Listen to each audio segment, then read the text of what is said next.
بسم الله الرحمن الرحيم.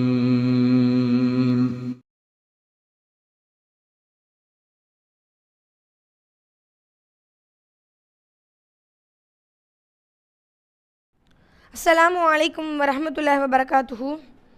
إن الحمد لله نحمده ونستعينه ونستغفره ونعوذ بالله من شرور أنفسنا ومن سيئات أعمالنا. من يهده الله فلا مضل له ومن يضلل فلا هادي له. أشهد أن لا إله إلا الله وحده لا شريك له وأشهد أن محمدا عبده ورسوله. أما بعد. يا أيها الناس اتقوا ربكم الذي خلقكم من نفس واحدة وخلق منها زوجها وبث منهما رجالا كثيرا ونساء واتقوا الله الذي تسألون به والأرحام إن الله كان عليكم رقيبا.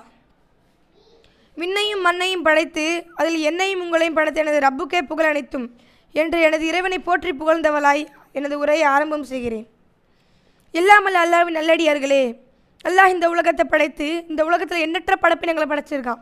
அப்படி அவன் படைத்த அனைத்து படைப்பினங்களுடைய வாழ்க்கையிலுமே இறைவன் பல இன்பங்களையும் துன்பங்களையும் கொடுத்துருக்கான். அப்படி தான் மனிதர்களாகப்பட்ட நம்ம வாழ்க்கையிலையுமே இறைவன் இன்பங்களையும் துன்பங்களையும் இரண்டு கலந்ததாக தான் நம்முடைய வாழ்க்கையை படைச்சிருக்கான்.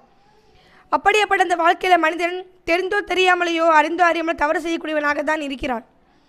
இறைவன் தன் திருமறையில் என்ன சொல்கிறான் அப்படின்னா, ஹுலிக்கல் இன்சானுல் ஐஃபா, மனிதன் பலவீனமான நிலையில் படைக்கப்பட்டிருக்கிறான் என்று தனது இறைவன் தன் திருமறையில் சொல்லக்கூடியவனாக இருக்கிறான். மனிதன் உடல் அளவில் மட்டும் இல்லாமல் மனதளவிலும் என்ன செய்கிறான், பலவீனமாகப்பட்டவனாக தான் இருக்கிறான். இப்படி பலவீனமான மனிதன் பாவம் செய்யக்கூடியவனாக இருக்கிறான். ஆனால் அவன் செய்த பாவங்களுக்கு மன்னிப்பு தேடனான்னு பார்த்தா அது ஒரு கேள்விக்குறியாக தான் இருக்குது. ஏன்னா செய்த பாவங்களுக்கு உலகத்தில் நம்ம பாவமன்னிப்பு தேடணும் அப்படின்னா தான் மறுமையில் வெற்றி பெற முடியும். அதே இந்த உலகத்தில் இருக்கும்பொழுது நம்ம பாவமன்னிப்பு தேடாமல் மூத்தா போயிட்டோம் அப்படின்னா மறுமையில் என்ன செய்ய முடியும், நட்ட மனதவர்களாக தான் நிற்க முடியும். இறைவன் தன் திருமலை சொல்கிறான், ஃபம்மாமன் சக்குலத் மவாசீனுகு, யாருடைய என கனமாக இருக்குதோ அவங்க ஃபஹுவஃபி சத்தியர் ராலியா, அவங்க சொர்க்கத்தில் திருப்தியான வாழ்க்கையில் இருப்பாங்க. ஃபம்மாமல் ஹஃபத் மவாசீனுகு, யாருடைய எடை லேசாக இருக்கிறதோ ஃபம்முஹு ஹாவியா, அவர் ஹாவியாங்கிற நரகத்தில் இருப்பார் அப்படின்னு சொல்லி இறைவன் தன் திருமலை சொல்லக்கூடியவனாக இருக்கிறான். எதனுடைய எடை இது எதனுடைய எடையை இது குறிக்குது அப்படின்னா நன்மை தீமைகளுடைய எடையை குறிக்குது. நன்மையோட எடை அதிகமாக இருந்து தீமையோட எடை கம்மியாக இருந்துச்சு அப்படின்னா அவங்க திருப்தியான வாழ்க்கையில் சொர்க்கத்தில் இன்பமாக இருப்பாங்க அப்படி சொல்லி அல்லாஹ் சொல்கிறான். இதே தீமண்ணி எடை அதிகமாக இருந்து நன்மையின் எடை கம்மியாக இருந்துச்சு அப்படின்னா அவங்க எங்கே இருப்பாங்க, ஹாவியாங்க நரகத்தில் இருப்பாங்கன்னு சொல்லி இறைவன் தன் திருமலை சொல்லக்கூடியவனாக இருக்கிறான்.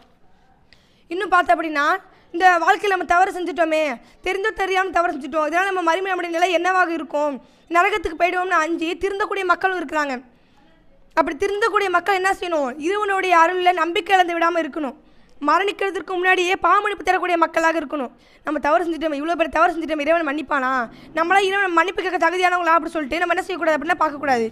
இறைவன் அனைத்து பாவங்களையும் மன்னிக்கக்கூடியவனாக இருக்கிறான். நம்ம உண்மையாக மனம் திருந்தி உல தூய்மையோட இறைவனத்தில் பாவமன்னிப்பு தேடணும் அப்படின்னா என்ன செய்யாமல் இருக்கிறது இல்லை, பாவங்களை மன்னிக்காமல் இருக்கிறது இல்லை. அப்போது நம்ம செய்த பாவங்களுக்கு மன்னிப்பு கேட்டால் இறைவன் மன்னிப்பதற்கு தயாராக இருக்கிறான்.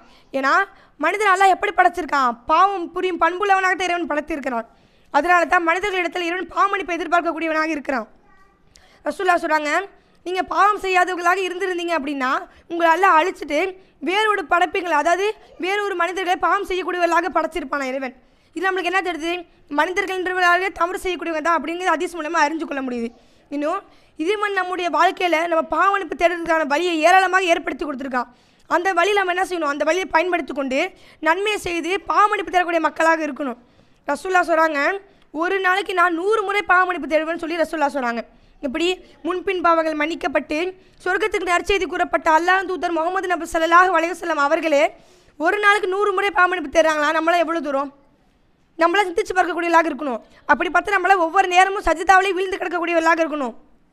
நம்ம இறைவன் இடத்துல பாவமன்னிப்பு தேடி இறைவன் நம்முடைய பாவங்களை மன்னிச்சிடாமல் எவ்வளோ சந்தோஷப்படுவோம், இறைவன் நம்ம பாவங்கள்லாம் மன்னிச்சிட்டானே இப்படி சொல்லி நம்ம எவ்வளோ சந்தோஷப்படுவோம். அதே மாதிரி நம்ம இறைவன் இடத்துல பாவமன்னிப்பு தேடும்பொழுது இறைவன் சந்தோஷப்படக்கூடியவனாக இருக்கிறான். எந்த அளவுக்கும் ரசூலுல்லாஹ் சொல்லும் பொழுது ரசூலுல்லாஹ் சொல்கிறாங்க, உங்களில் ஒருத்தர் பாலைவனத்தில் வறண்ட பாலைவனத்தில் பயணம் செய்கிறீங்க ஒரு ஒட்டகத்தோடு. அந்த ஒட்டகத்தில் தான் ஒரு உணவும் பானமும் இருக்குது. இப்படி பயணம் செய்யும்போது அவர் சிறிது என்ன செய்கிறார், ஓய்வு எடுக்கிறாரு. ஓய்வு எடுத்து கண் விழித்து பார்க்கும்போது ஒட்டகம் என்ன செஞ்சு தப்பிச்சு போயிடுது.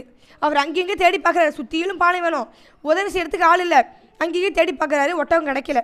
அப்புறம் என்ன செய்ய, மனம் உடஞ்சு போய் அவர் என்ன செஞ்ச சோர்ந்து போயிடுறாரு. திடீர்னு அந்த ஒட்டகம் கண்ணு முன்னாக்க வந்து நிற்குது.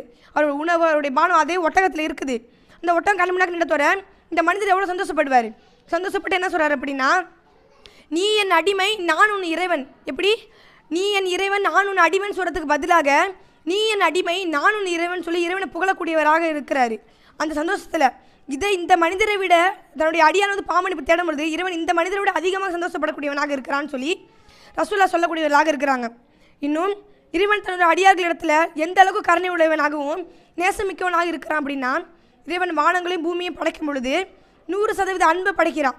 படைச்சிட்டு அதில் இருக்கிற 1% மட்டும் எடுத்து தன்னுடைய படைப்பினங்களான அனைவருக்குமே தரான். விலங்குகளாக இருக்கட்டும், பறவைகளாக இருக்கட்டும், ஏன் மனிதர்களாக இருக்கட்டும், எல்லாருக்குமே எல்லாம் எவ்வளோ தரான்? 1% அன்பை மட்டும் தான் தரான். மீதி இருக்கிற 99 மடங்கு எல்லாம் என்ன செஞ்சுக்கிட்டான் அப்படின்னா தன்னிடத்தில் அடக்கி கொண்டான்னு சொல்லி ரசூலுல்லாஹ் சொல்கிறாங்க. இப்போ 1% பாசம் வைக்கிற நம்மளே மற்ற மனிதர்கள் எவ்வளோ அன்பு கட்டக்கூடியவர்களாக இருக்கிறோம். அப்போ 99 மடங்கு பாசம் வைக்கிற இறைவன் தன்னுடைய அடியானுங்கள் மீது எவ்வளோ கருணையுடையவனாகவும் நேசமிக்கவனாக இருப்பான்னு சொல்லி நம்ம சிந்திச்சு பார்க்கக்கூடியவர்களாக இருக்கணும். நாளை நரக நெருப்பில் கருகக்கூடாதுன்னு ஆசைப்படும் அடியார்களுக்காகவே இறைவன் இவ்வளோ கருணை மிக்கவனாக இருக்கிறான். இறைவன் நினச்சிருந்தா குன்ஃபயக்கும் அல்ல ஆகுன்னு சொன்னால் ஆகிடும். நீ ரொம்ப தவறு செய்யா, உன்னை அழிச்சிருன்னு சொன்னால் அல்ல அழிச்சிருப்பான். ஏன் அழிக்காமல் விட்டு வச்சிருக்கான் அப்படின்னா, என்னோட அடியான் என்னைக்காவது ஒரு நாள் மனம் திருந்த இடத்துல பாவமன்னிப்பு தேட வருவான், அவனை பாவங்களை மன்னிக்க நான் பொறுமையாக இருக்கான்னு சொல்லி இறைவன் காத்து கொண்டிருக்கிறான். இதிலே தெரியுது தன்னுடைய அடியாள் மீது அல்லாஹ் எவ்வளோ நிகரற்ற அன்புடையவனாக இருக்கிறான். இதை பற்றில நம்மளுக்கு தெரியுது. அது மட்டும் இல்லாமல் ரசூலுல்லாஹ் சொல்கிறாங்க, பகலில் பாவம் செய்தவர்களுக்காக இறைவன் இரவில் கையை நீட்டுறான். எதற்கு? பகலில் பாவம் செய்த அடியார் வந்து இரவில் என் இடத்துல பாவமன்னிப்பு தேடுவான்னு சொல்லி இறைவன் இரவில் கையை நீட்டக்கூடியவனாக இருக்கிறான். இன்னும் இரவில் பாவம் செய்தவர்களுக்காக இறைவன் வந்து பகலில் கையை நீட்டக்கூடியவனாக இருக்கிறான். ஏன்? இரவில் பாவம் செய்த அடியான் என்னோட காலையில் வந்து என்கிட்ட மன்னிப்பு கேட்பான் அப்படின்னு சொல்லி இறைவன் ஒவ்வொரு நாளுமே இப்போ செய்யக்கூடியவனாக இருக்கிறான். எவ்வளோ நாள் அப்படின்னா மறுமை நாள், யுக முடிவு நாள் வரைக்குமே இறைவன் என்ன செய்கிறான்? இப்படி தொடர்ந்து கையை நீட்டக்கூடியவளாக இருக்கிறான். எதற்கு? நம்ம பாவ மன்னிப்பு தேடணும், அதன் மூலியமாக நம்ம சொர்க்கத்துக்கு போகணும்னு சொல்லி இறைவன் கைகளை நீட்டக்கூடியவனாக இருக்கிறான். இப்படி இறைவன் நம்மளுக்காக இறங்கி வரக்கூடியவனாக இருக்கிறான். ஆனால் மனிதர்களாகி நாம் என்ன செய்கிறோம்? இறைவன் விஷயத்தை அலட்சியம் கட்டக்கூடியவர்களாக இருக்கிறோம். ஏன்னா 80 வயசு 90 வயசு ஆகிட்டு நம்ம மன்னிப்பு கேட்டுப்போம், நல்ல நம்மளுக்கு செஞ்சுப்போன்னு சொல்கிறாங்க. ஏன்? ஆனால் அதுக்குள்ளே மவுத்து வராது எண்ணக்கூடியவர்களாக இருக்காங்க மனிதர்கள். அல்லா தன் திரும்ப என்ன சொல்கிறோம் அப்படின்னா, குல்லு நஃப்ஸு ஸாயிகத்துல் மௌத், ஒவ்வொரு ஆத்மாவும் மரணத்தை சுவைத்தே திரும்ப சொல்லி எல்லாம் சொல்லக்கூடியவனாக இருக்கிறான். ஆனால் அது எப்போ சுவைக்கும், எங்கே சுவைக்கும்னு யாருக்குமே தெரியாது. அல்லாஹ் ஒருவனை தவிர வேறு யாருக்குமே தெரியாது. அப்படி இது தெரிந்த மனிதர்கள் நம்ம என்ன செய்யணும்? பாவமன்னிப்பு தேட நாட்களை வந்து தள்ளிப்படக்கூடாது. ஏன்னா நம்மளுக்கு மவுத்து எப்போன்னு யாருக்குமே தெரியாது. நேற்று பிறந்த குழந்தை இன்றைக்கி இறந்து போகுது. ஏன்? என்ன எடுத்துக்கொண்டு அப்படின்னா, இப்போ நான் பேசிகிட்டு இருக்கேன், அடுத்த 10 நிமிஷம் நான் உயிரோட இருப்பேன்னு பார்த்தா எனக்கு தெரியாது. ஏன் கையில் இருக்காது, யாரோட கரத்தில் இருக்குது அப்படின்னா அனைத்தையும் படைத்தும் இறைவனுடைய கடத்தில் தான் இருக்குது. நம்ம எப்போ மௌத்தா போவோம் அப்படின்னு. அப்போ பாவமன்னிப்பு தேடுற அந்த நாட்களை வந்து நம்ம தள்ளிப்படக்கூடாது இன்ஷா அல்லாஹ். அது மட்டும் இல்லாமல் நம்ம ஒரு தவறு செய்கிறோம், தவறுன்னு தெரிஞ்சு இறைவனிடத்தில் திருந்தி பாவமன்னிப்பு கேட்டுட்டு மீண்டும் அதை தவறு செய்யக்கூடாது. ஏன்னா இறைவன் தான் மன்னிக்க கூடவேனாச்சே. இப்போ பாவம் செஞ்சு மறுபடியும் கட்டுப்போம், இறைவன் மன்னிச்சிடுவான்னு சொல்லி அந்த எண்ணம் வரக்கூடாது. இந்த எண்ணம் தான் மனிதனுக்கு என்ன செய்யுது? மீண்டும் மீண்டும் தவறு செய்கிறது எண்ணத்தை தூண்டக்கூடியதாக இருக்குது. அது மட்டும் இல்லாமல் ரசூலுல்லாஹ் சொல்கிறாங்க, எந்த நிழலுமே இல்லாத அந்த நாள் எப்போ? அந்த மறுமை நாளில் இறைவன் 7 சரர்களுக்கு அரிசினுடைய நிழலை தரேன் அப்படின்னு சொல்லி அல்லாஹ் சொல்வதாக ரசூலுல்லாஹ் சொல்கிறாங்க. எப்படின்னா அந்த 7 சரர், ஒரு சாரா யாருன்னா தனிமையில் இறைவனை அஞ்சுபவர்கள். எப்படி? மறுமை நாளில் இந்த உலகத்தில் எவ்வளோ பாசமாக இருக்குது, நம்ம ஃபேமிலி நம்ம உறவினர்கள் எவ்வளோ பாசமாக இருக்கிறாங்க. ஆனால் அந்த மறுமை நாளில் ஒரு மனிதன் என்ன செய்வான்? தன் சகோதரனை விட்டும், சகோதரியை விட்டும், தாய் தந்தையை விட்டும், மனைவி பிள்ளைகளை விட்டு விரண்டோடக்கூடிய அந்த நாளில் யாரும் நம்மளுக்கு உதவி செய்ய மாட்டாங்க. அப்போ நம்மளுக்கு யார் என்ன உதவி செய்யணும்? நல்ல நம்மள்கள் தான் நம்மளுக்கு உதவி செய்யக்கூடியதாக இருக்குது. அப்படிப்பட்ட அந்த நாளில் தனிமையில் தனது இறைவனை அஞ்சக்கூடியவர்களால் என்ன செய்கிறான்? தன்னுடைய அரியாசனத்துடைய நிழலை தரக்கூடியவனாக இருக்கிறான். இப்போ பாவம் செஞ்சிட்டோமே அல்லா, நான் மன்னிச்சிடுறா அல்லா, உன்னுடைய பக்கம் நான் திரும்பிட்டேன்டா அல்லா, என்னோட பாவங்களை மன்னிச்சிடு, உன்னை தவிர யார் எனக்கு பாவங்களை மன்னிப்பான்னு சொல்லி கண்ணீர் வடித்து அழுகக்கூடிய மனிதர்களுக்கு அல்லா என்ன செய்கிறான்? அரிசினுடைய நிழலை தரக்கூடியவனாக இருக்கிறான். இன்னும் சுபிச்சமும் உயிரும் மிக்க இறைவன் என்ன சொல்கிறான் அப்படின்னா, என்னுடைய அடியானுக்காக தஹஜ்ஜுடைய நேரத்தில், அதாவது அடிவானத்துக்கு நான் இறங்கி வரேன். இதற்கு என்னோட அடியான் அந்த இடத்துல வச்சு பிரார்த்திச்சானா, அவன் பிரார்த்தனைக்கு நான் பதில் நிற்கிறேன். இன்னும் அவன்கிட்ட ஏதாவது கேட்டானா, அவன் கேட்கறது நான் வழங்குறேன். அவன்கிட்ட இடத்துல பாவமன்னிப்பு தேடினா அப்படின்னா அவனோட பாவங்களை மன்னிக்கிறேன்னு சொல்லி இறைவன் என்ன செய்கிறான்? அடிவானத்தில் நமக்காக இறங்கி வரக்கூடியவனாக இருக்கிறான். ஆனால் மனிதர்கள் என்ன செய்கிறோம்? அலட்சியம் கட்டக்கூடியவர்களாக இருக்கிறோம். அந்த நேரத்தில் தான் அசந்து தூங்கக்கூடியவர்களாக இருக்கிறோம். ஆனால் அந்த நேரத்தில் இறைவன் நம்மளுக்காக இறங்கி வந்து என்னோட அடியான் பாவமன்னிப்பு தேடுறானா, இந்த இடத்துல ஏதாவது கேட்குறானா, அவனுக்கு வழங்குன்னு சொல்லி இறைவன் காத்து கொண்டு இருக்கிறான். அது மட்டும் இல்லாமல் இறைவனாக தான் சொல்கிற மாதிரி இறைவன் நம்மளுக்கு பாவமன்னிப்பு தேடுறதுக்கு பல வழிகளை ஏற்படுத்தினாலுமே அந்த வழிகளை பயன்படுத்தி கொள்ளாமல் திருந்தி நல்லறம் செய்யாமல் அலட்சியம் கட்டக்கூடியவர்களாக நம்ம இருக்கக்கூடாது இன்ஷா அல்லாஹ். அது மட்டும் இல்லாமல் மனித சமுதாயமான நமக்கு அல்லாஹ் ஏராளமான சலுகைகளை வழங்குறான். தொழுகை எடுத்துப்போம், தொழுகையில் உங்களாட்டி நின்று தொழுவ முடியலையா, அமர்ந்து தொழுவுங்க. அமர்ந்தும் தொழுக முடியல, படுத்த நிலையில் தொழுங்க. படுத்தும் தொழுக முடியல அப்படின்னா நீங்கள் உள்ளத்திலோட இறைவனை நினைத்து கொண்டு இருங்கன்னு சொல்லி இறைவன் சொல்லக்கூடியவனாக இருக்கான்னு சொல்லி ரசூலுல்லாஹ் சொல்கிறாங்க. இப்படி ஒவ்வொரு நேரத்திலுமே இறைவன் சலுகைகளை வழங்கக்கூடியவனாக இருக்கிறான். எந்த அளவுக்கு அப்படின்னா மலக்கு மாட்டு அல்லாஹ் சொல்கிறானா, என்னுடைய அடியான் ஒரு நன்மை செய்ய நினைக்கிறான் அப்படின்னா, இப்போ நம்ம நினைக்கிறோம் இந்த தர்மம் செஞ்சால் நல்லா இருக்கும்ல, இவருக்கு தர்மம் செய்யணும்னு நினச்சாலுமே அதற்கு ஒரு நன்மை அல்லாஹ் எழுத சொல்கிறான். நபிமார்கள் இடத்துல வழக்கமார்கள் இடத்துல எழுத சொல்கிறான். இன்னும் அந்த நன்மையை நம்ம செஞ்சுட்டோம், நினச்ச நன்மையை நம்ம செஞ்சுட்டோம் அப்படின்னா அதற்கு 10 கூலியை வழங்க சொல்கிறான் அல்லாஹ். இது தீமை எடுத்துக்கொண்டு அப்படின்னா, என்னோட அடியான் ஒரு தீமையை நினைக்கிறேன்னா அதுக்கு நீ தீமை எழுதாதப்பா. அந்த தீமையை அவன் செஞ்சா அப்படின்னா அதுக்கு ஒரே ஒரு தீமை எழுது. நன்மையை செஞ்சா அப்படின்னா 10 மடங்கு கூலி. அதே தீமை நம்ம செஞ்சோம் அப்படின்னா அதுக்கு அல்லாஹ் ஒரு தடவை தானே செய்கிறான், தீமையை வழங்கக்கூடியவனாக இருக்கிறான். இன்னும் தீமையை நினச்சிட்டு அதை நம்ம செய்யாமல் விட்டுட்டோம்னு வச்சுங்களேன், அதற்கும் அல்லாஹ் என்ன செய்கிறான், ஒரு கூலி வழங்கக்கூடியவனாக இருக்கிறான். இதுலேயும் தெரியுது இதனுடைய அடியார்கள் இடத்துல அல்லாஹ் என்ன செய்கிறான், நன்மையை வாரி வழங்கக்கூடியவனாக இருக்கிறான். அப்படிங்கிறத நம்ம சிந்திச்சு பார்க்கக்கூடிய மக்களாக இருக்கணும். இவ்வுலகத்தில் இருக்கிற நாம் ஒவ்வொரு உறுப்புகள் மூலியமாக தவறு செய்யக்கூடியவர்களாக தான் இருக்கணும்.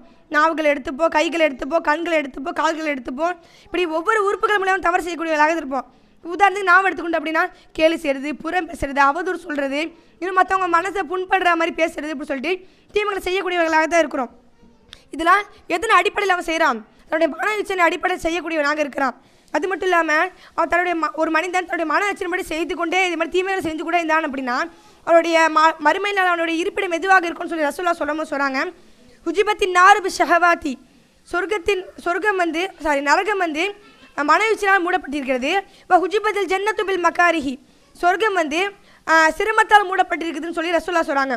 அப்போ மனவீச்சின்படி இந்த மனவீச்சி நிறைந்த இந்த உலகத்தில் மனிதர் மனவீச்சின்படி போனால் அப்படின்னா அவனுடைய இருப்பிடம் எதுவாக இருக்கும், நரகமாக இருக்கும். இறைவனுக்காக அந்த துன்பங்களை பொறுத்து கொண்டு சிரமத்தை அனுபவித்து கொண்டு இருந்தான் அப்படின்னா அவருடைய இருப்பிடம் எதுவாக இருக்கும், சொர்க்கமாக இருக்கும்னு சொல்லி ரசூலுல்லாஹ் சொல்லக்கூடியவர்களாக இருக்காங்க. ஒவ்வொரு முக்மினாலும் எதை எதிர்பார்க்கக்கூடியவர்களாக இருப்போம், ஒவ்வொரு முஸ்லீம்களும் எதை ஆசைப்படக்கூடியவர்களாக இருப்போம் அப்படின்னா நம்ம சொர்க்கத்துக்கு போகணும், இந்த துன்பம் எந்த ஒரு கஷ்டத்தை அனுபவிக்காமல் சொர்க்கத்துக்கு போகணும் ஆசைப்படக்கூடியவர்களாக இருப்போம்ல. அப்படி நம்ம ஆசைப்படக்கூடியவர்களாக இருந்தோம் அப்படின்னா இறைவன் தடுத்த விஷயங்கள்ல இருந்து நம்ம விலகி கொள்ளக்கூடியவர்களாக இருக்கணும். இன்னும் ஒரு மனிதன் நம்ம பாவமன்னிப்பு தேடுறான் அப்படின்னா அதுக்கு 3 நிபந்தனை இருக்குது. என்ன அப்படின்னா, ஒன்று நம்ம செய்த பாவத்தை நினச்சி வருந்தணும், இப்படி செஞ்சுட்டோமேன்னு சொல்லி வருந்தணும். 2வது என்ன அப்படின்னு பார்த்தோம்னா செய்த பாவத்தில் முழுசாக விலகிடணும், அந்த பக்கமே திரும்பக்கூடாது, முழுசாக விலகணும். 3வது என்ன நிபந்தனை அப்படின்னா அந்த பாவத்திலிருந்து தவறின் பக்கம் அல்ல இடத்துல திருந்தி முழுமையாக விலகக்கூடிய மக்களாக இருக்கணும். இப்படி இருந்தால் அப்படின்னா அடுத்த தடவை என்ன செய்ய மாட்டான், பாவங்களை செய்ய மாட்டான், சரியான வழியில் செல்லக்கூடியவனாக இருப்பான். அது மட்டும் இல்லாமல் முஸ்லீமாகிய நாம் பாவமன்னிப்பு தேடும் பொழுது இந்த நிபந்தனைகளை நினைவில் வைக்கக்கூடியவர்களாக இருக்கணும். அது மட்டும் இல்லாமல் நபிமார்கள் என்ன செய்யக்கூடியவர்களாக இருந்தாங்க, பாவம் செய்யக்கூடியவர்களாக தான் இருந்தாங்க. ஈசா நபி அவர்களை தவிர பாவம் செய்யக்கூடியவர்களாக தான். இப்போ உதாரணத்துக்கு யூனுஸ் நபி எடுத்துக்கிட்டோம் அப்படின்னா அவங்க என்ன செஞ்சாங்க, தன்னுடைய சமுதாயத்துக்கு பிரச்சாரம் செஞ்சாங்க. ஆனால் மக்கள் என்ன செய்யலை, ஏற்றுக்கலை. அப்போ நம்ம அந்த சமுதாயத்தில் கோவப்பட்டு அல்லாஹ் என்ன சொல்கிறாங்க அப்படின்னா இந்த சமுதாயத்தை நீ அழிச்சிடு, இந்த சமுதாயம் வேணான்னு சொல்லிடுறாங்க அல்லாஹ் இடத்துல. ஆனால் அல்லாஹ் என்ன செய்யலை, சமுதாயத்தை அழிக்காமல் விட்டுட்டான். அதை என்ன செய்கிறாங்க, யூனுஸ் நபி பார்த்துட்டு நான் உன்னை அழிக்க சொன்னலை, நீ ஏன் அழிக்கணும்னு சொல்லி கோவப்பட்டுறாங்க. அல்லாஹ் இடத்துல கோவப்பட்டு போயிட்டு இருக்கும்போது அல்லாஹ் என்ன செய்கிறான், உங்களுக்கு ஒரு சோதனை வைக்கிறேன் அப்படின்னா அவங்கள மீன் வயிற்றுக்குள்ளே போக வச்சிடறான். அப்படி 40 நாள் மீன் வயிற்றுக்குள்ளேயே அவர் இருக்கிற தன் தவறை உணர்ந்து அல்லாஹ் இடத்துல அழகிய முறையில் பாவமன்னிப்பு தேடி திருந்தக்கூடியவராக இருக்காங்க. துவா கேட்குறாங்க. என்ன துவா அப்படின்னா லா இலாஹ இல்லா அன்த சுபஹானக இன்னி குன்து மினல் ஆலிமீன், இறைவா நீயே தூயவன், உன்னை தவிர வேறு இறைவன் இல்லை, நான் அநீதியிழைத்தவர்களாக ஆகிவிட்டேன் இறைவா, இந்த மனுஷன் சொல்லி அழகிய முறையில் பாவமன்னிப்பு தேடக்கூடியவராக இருக்காங்க. நான் நினச்சி தான் செய்யலாம், மனிதர்கள் தவறு செய்யக்கூடியவங்க தான் அல்லாஹ் படைச்சிருக்கான், நான் தவறு செஞ்சிருக்கேன், நபி மாதிரி தானே, நான் நபி தானே, அல்லாஹ் நான் மனுஷன் நினச்சி அலட்சியமாக விட்டாங்களா பார்த்து கிடையாது. அல்லாஹ் இடத்துல பாவமன்னிப்பு தேடக்கூடியவர்களாக இருந்தாங்க. இப்போ என்ன நபிமார்களே பாவம் செய்கிறாங்க, நம்ம செய்யல என்ன தப்பு நம்ம நினைக்கக்கூடாது. அவங்க பாவம் செய்கிறது இங்கே பிரச்சனை இல்லை, அவங்க எப்படி இறைவனிடத்தில் திருந்தி மன்னிப்பு கேட்டாங்க, உளப்பூர்வமாக மன்னிப்பு கேட்டாங்க, அதுதான் இங்கே முக்கியமாக இருக்குது. அது மட்டும் இல்லாமல் இப்போ நம்ம இருக்கிறது வந்து ரமலான் மாதம். இந்த மாதத்தில் அதிகமாக பாவமன்னிப்பு தேடக்கூடியவர்களாக இருக்கணும். ஏன்னா யார் ரமலான் மாதத்தை அடைகிறாங்க, எப்படி நன்மை எதிர்பார்த்தவராக அடைந்து ரமலான் மாதத்தை அடைந்து பாவமன்னிப்பு தேடுறாங்களோ, நோன்பு நோக்கிறாங்களோ அவருடைய முந்தைய பாவங்கள் மன்னிக்கப்படும் சொல்லி ரசூலுல்லாஹ் சொல்லக்கூடியவர்களாக இருக்கிறாங்க. அப்போ முஃமினான நாம் அனைவருமே இந்த ரமலான் மாதத்தை பயன்படுத்தி நாம் செய்த பாவங்கள் அனைத்துக்குமே பாவமன்னிப்பு தேடக்கூடியவர்களாக இருக்கணும் என்று கூறி இந்த உரையை நிறைவு செய்கிறேன். வாஹித் வலன்னா அல்ஹம்துலில்லாஹி ரப்பில் ஆலமீன். அஸ்ஸலாமு அலைக்கும் வரஹ்மத்துல்லாஹி வபரகாத்துஹு. முன்னூறு இஸ்லாமிய பெண்கள் கல்லூரி தமிழ்நாடு தௌஹீத் ஜமாத் ஆதரவு பெற்றது. மேலக்காவிரி கும்பகோணம். இறைவனின் அருளால் கல்லூரியின் சிறப்பு அம்சங்கள் தரமான கல்வி, நல்லொழுக்க போதனைகள், அனுபவமிக்க ஆசிரியர்கள், சிறப்பான பாடத்திட்டங்கள், ஹாஸ்டல் வசதியும் உண்டு. 2026-27 கல்வியாண்டிற்கான சேர்க்கை முன்பதிவு நடைபெறுகிறது. தொடர்புக்கு 89406 06388 மேலும் 89406 06333.